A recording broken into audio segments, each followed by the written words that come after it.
At the stroke of the midnight hour, when the world sleeps, India will awake to life and freedom. देश के आत्मबल और स्वाभिमान के प्रतीक नेहरू, बुद्धिमत्ता की जीती जागती प्रतिमा नेहरू, अंग्रेजों की लाठियां खा के बेहोश हो जाने वाले नेहरू, अंग्रेजों को निर्भीक स्वरों में ललकारने वाले नेहरू, अंधविश्वास, सांप्रदायिकता, पूर्वग्रहों, दुराग्रहों से लड़ने वाले नेहरू, असंभवों के समन्वय नेहरू, शांति के पुजारी नेहरू, अहिंसा के उपासक नेहरू, क्रांति के अग्रदूत नेहरू, भारतीय जनता के हृदय सम्राट नेहरू, विनोबा भावे जी के शब्दों में कहें तो लोकदेव नेहरू। आज इसी नेहरू को ऐसे दिखाया जाता है जैसे वो इस देश के लिए अभिशाप थे।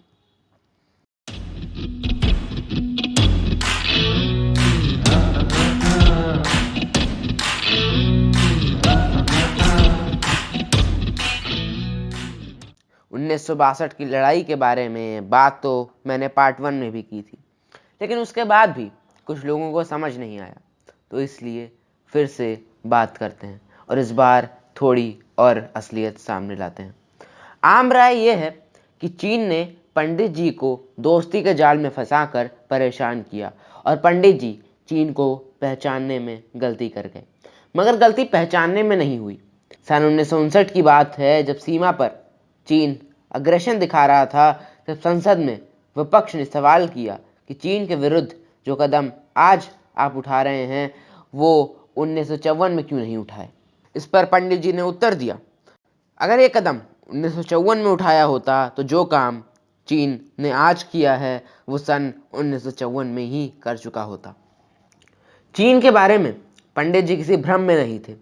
इसका एक प्रमाण आप भी देखिए। सन 1954 में जब पंडित जी चीन गए तो ब्रिटिश पार्लियामेंट के लेबर सदस्य श्री डेसमंड डोनली भी चीन गए हुए थे। एक दिन डोनली पंडित जी के साथ चाय पीने को उनके निवास स्थान पर आए। श्री डोनली ने लिखा है कि चाय की मेज पर पंडित जी कुछ भी बोलने की मुद्रा में नहीं थे। जब डोनली ने उन्हें थोड़ा फोर्स किया तो उन्होंने हाथों को दीवार की ओर फैलाकर यह इशारा किया कि संभव है इन दीवारों के भीतर माइक्रोफोन लगे हों। मगर चाय पीने के बाद जब वे बाग में निकल आए तब उन्होंने डोनली के साथ काफ़ी बातें की और बताया कि इस देश की विचित्रता यह है कि यहाँ आकर आदमी बाकी दुनिया से कट जाता है। घटना घट जाने के बाद होशियार बनना आसान है और उसकी आलोचना करना और भी आसान। ऊंचा आदमी जो अपने देश को ऊंचाई से उतरने देना नहीं चाहता, मगर दुखांत नाटक के असली पात्र पुण्यवान ही होते हैं। पाप की पराजय पर जो नाटक लिखा जाता है वह सुखांत होता है। सच्चे दुखांत नाटकों के पात्र वे हैं जो पराजित इसलिए होते हैं कि वे पाप की राह से चलना नहीं चाहते। अक्टूबर 1962 से लेकर मार्च 1963 तक पंडित जी ने एक तरह से पंचधुनी ताप कर तपस्या की थी। उनके चारों ओर क्रोध उबल रहा था, कटु वचन बरस रहे थे, क्षोभ की ज्वालामुखियां भड़क रही थी, मगर तब भी वे अविचलित और शांत थे। उन दिनों कानाफूसी चला करती थी कि पंडित जी का नेतृत्व समाप्त हो गया, किंतु तब लगता था उनके नेतृत्व की जैसी परीक्षा उन 6 महीनों में हुई वैसी परीक्षा और कभी नहीं हुई, और अविचल रहकर अपने अत्यंत ऊंचे नेतृत्व का जैसा परिचय उन्होंने उन दिनों दिया वैसा परिचय और कभी नहीं दिया। जीत हमेशा सीमित होती है, उससे इतिहास को प्रकाश नहीं पहुंचता। इतिहास को रोशनी अक्सर उस आदमी से मिलती है जो पुण्य की राह पर हार गया हो। कृष्ण, अशोक, कबीर, गांधी और जवाहरलाल ये पराजित पुण्य के प्रतीक हैं। तो पार्ट 1 में प्रांजल मिश्रा नाम के एक यूज़र ने एक लंबा सा पैराग्राफ लिखा और नेहरू की 12 गलतियां गिनाई।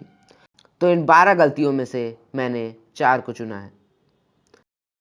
एक, 1962 की लड़ाई पहले ही हो चुकी है और आने वाले कुछ मिनटों में मैं 4 और गलतियों पर रोशनी डालूंगा। तो पहली गलती कि नेपाल भारत में मिलना चाहता था, लेकिन नेहरू ने मना कर दिया। तो 1856 से 1951 तक नेपाल के प्रधानमंत्री राणा परिवार के थे और 1911 से 1951 तक त्रिभुवन नेपाल के राजा थे। त्रिभुवन बस राजा नाम के थे, सारी असली शक्तियां प्रधानमंत्री यानी राणा परिवार के पास थी। तो राजा त्रिभुवन भारत के साथ बहुत अच्छे संबंध बनाना चाहते थे, तो इसलिए राजा त्रिभुवन ने नेहरू जी को एक लेटर लिखा था जिसमें विलय की कोई बात ही नहीं थी। डॉक्टर लोकराज बराल जो नेपाल से भारत के एम्बेसडर थे, उन्होंने कहा था कि ये सिर्फ एक अफवाह है और हमारे पास इसका कोई सबूत भी नहीं है। और अगर एक सेकंड के लिए मान भी लिया जाए कि ऐसा कोई प्रस्ताव था भी तो आने वाले समय में ये बहुत हानिकारक होता, क्योंकि आज के समय में चाइना और इंडिया के बीच में केवल एक ही देश नेपाल है जो चाइना को हमारे यूपी पर हमला करने से रोकता है। तो ये तो साफ हो गया कि ये सिर्फ एक झूठ है। तो बढ़ते हैं दूसरी गलती की तरफ। 2003 में जॉर्ज फर्नांडिस ने बोला था कि नेहरू जी ने कोको आइलैंड्स बर्मा यानी म्यांमार को गिफ्ट में दे दिया था। उम्मीद तो नहीं थी कि जॉर्ज फर्नांडिस ऐसा बोलेंगे, लेकिन अब कहा तो क्या कर सकते हैं। तो कोको आइलैंड्स न ब्रिटिश इंडिया का पार्ट था और ना ही बर्मा का। कोको आइलैंड्स ब्रिटिश बर्मा का पार्ट था। 1885 तक अंग्रेज़ों का बर्मा के केवल निचले हिस्से तक ही कब्जा था, लेकिन 1885 में अंग्रेज़ों का पूरे बर्मा पर कब्जा हो गया। तो 1948 में बर्मा को अंग्रेज़ों से आज़ादी मिल गई, तो ऑटोमेटिकली कोको आइलैंड्स बर्मा के पास आ गया। तो इसमें नेहरू ने कहाँ गिफ्ट कर दिया, ये समझ नहीं आता। इतनी जलन होती है लोगों को नेहरू से कि कुछ भी कहानी बना लेते हैं। तो ऐसा आरोप लगाया जाता है कि नेहरू ने 22,000 स्क्वायर किलोमीटर की काबो वैली बर्मा को गिफ्ट में दे दी। तो आइए इस पर थोड़ी रोशनी डालते हैं। तो देखिए, 1755 के बाद मणिपुर पर बर्मा का कब्जा था। 1782 में मणिपुर बर्मा से आज़ाद हो गया, लेकिन फिर 1819 में मणिपुर बर्मा का हिस्सा बन गया और बर्मा वालों ने 1826 तक मणिपुर पर राज किया। इसी बीच बर्मा ने आसाम पर भी हमला कर दिया, जिससे बर्मा ने डायरेक्ट अंग्रेज़ों से टक्कर ले ली। इसी के चलते 1824 में अंग्रेज़ों और बर्मियों में युद्ध शुरू हो गया, जिसे हम फर्स्ट एंग्लो बर्मीज़ वॉर के नाम से जानते हैं। और 1826 में अंग्रेज़ों की जीत के बाद यांडोबो की ट्रीटी के साथ इस युद्ध का अंत होता है। यांडोबो की संधि के मुताबिक आसाम, मणिपुर, रखिनी, तनिनथाई अंग्रेज़ों के कब्जे में आ गया, जिसमें काबो वैली भी शामिल थी। इसके बाद मणिपुर सब्सिडरी अलायंस यानी सहायक गठबंधन के चलते ब्रिटिश प्रोटेक्टरेट बन गया। सब्सिडरी अलायंस यानी सहायक गठबंधन के मुताबिक इस नीति को मानने वाले राजा को अपनी आर्मी को भंग करना पड़ता है और अंग्रेज़ों की सेना को मानना पड़ता है। भारतीय राजाओं को ब्रिटिश सेना का भुगतान करना पड़ता है और अगर वो भुगतान नहीं कर पाए तो उन्हें अपनी ज़मीन का एक हिस्सा अंग्रेज़ों को देना पड़ता था। तो 1834 में अंग्रेज़ों ने मणिपुर की काबो वैली बर्मा को दे दी। इसका मणिपुर के राजा को सालाना 6,370 रुपये का मुआवजा दिया जाता था और ये पैसा अंग्रेज़ मणिपुर के राजा को देते थे। 1834 में जब अंग्रेज़ों ने मणिपुर की काबो वैली बर्मा को गिफ्ट करी, तब जवाहरलाल नेहरू के दादाजी गंगाधर नेहरू केवल 7 साल के थे। तो ऐसे में ये भी समझ नहीं आता कि नेहरू ने कब गिफ्ट कर दिया। हाँ, नेहरू ने जो किया वो मैं आपको अब बताता हूँ। तो 1949 में मणिपुर भारत में मर्ज हो गया। तो ऐसे में 3 साल तब आज़ाद भारत सरकार भी मणिपुर को पैसे देती थी काबो वैली के मुआवजे के तौर पर। तो इसमें नेहरू ने क्या किया, इस पैसे पर रोक लगा दी।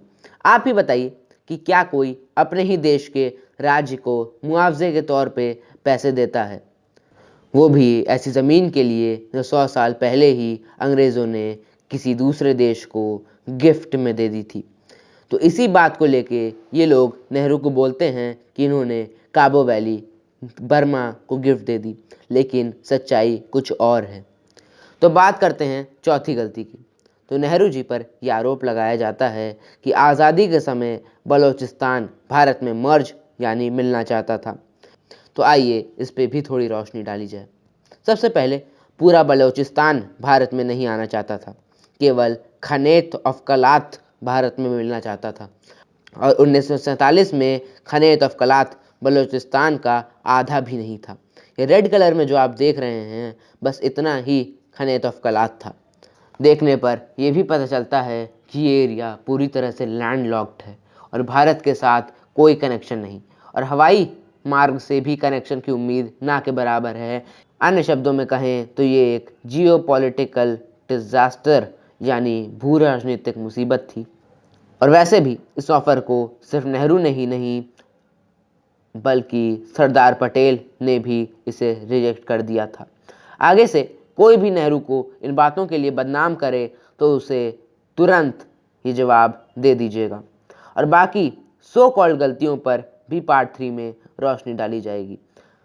लगातार 17 सालों तक शासन करके पंडित जी भारत के मन पर कुछ ऐसी निशानियां छोड़ गए हैं जो मिटाने पर भी नहीं मिटेंगी।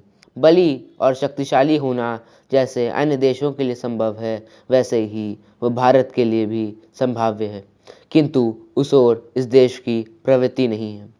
यह देश नैतिक गुणों का विकास करके मानवता का पौरोहित्य करने वाला देश है, और पंडित जी भी भारत के इसी भाव को उत्तेजित करके गए हैं। इसी के साथ इस वीडियो में इतना ही। जय हिंद, जय भारत।